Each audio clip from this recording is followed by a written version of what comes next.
কি বলেন তো, কে বলতে পারবে এই শাকটার নাম কি? এর সাথে আমরা অনেকে এটার নাম হলো গিয়ে ঢেঁকি শাক। কার অঞ্চলে কি নামে ডাকে এটাকে আমি জানি না, কিন্তু আমাদের লক্ষ্মীপুরে এটাকে ঢেঁকি শাক করলেই সবাই চিনে। খুবই মজা খেতে, সচরাচর পাওয়া যায় না,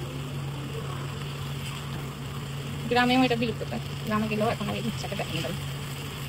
কে কে খেয়েছেন কমেন্টে জানিয়ে দেবেন, আর কার অঞ্চলে এটাকে কি নামে ডাকে সেটাও জানিয়ে দেবেন। এই শাকটা যে এত মজা, খুবই মজার একটা শাক। এটাকে আমি রসুন মরিচ দিয়ে ভাজি করতেছি। যদিও রসুন মরিচের পরিমাণ খুব কম দিচ্ছি, কারণ হচ্ছে আমি ঝাল খাই কিন্তু অত বেশি খেতে পারি না, সমস্যা হয়, অ্যাসিডিটির সমস্যা হয়।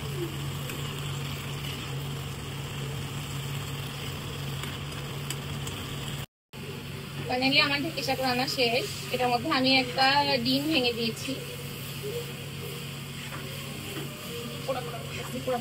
মজা লাগছে, আল্লাহ ভালো লাগছে। তোমার নাকে লাগতেছে?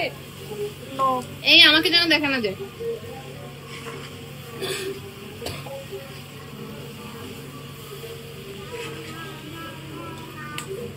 কেমন আছে। জি লাগতো আছে বুঝবি বুঝি না আমি। আজকে এটা ভাত খেতে হবে। কি আজকে ভাত খেতে হবে?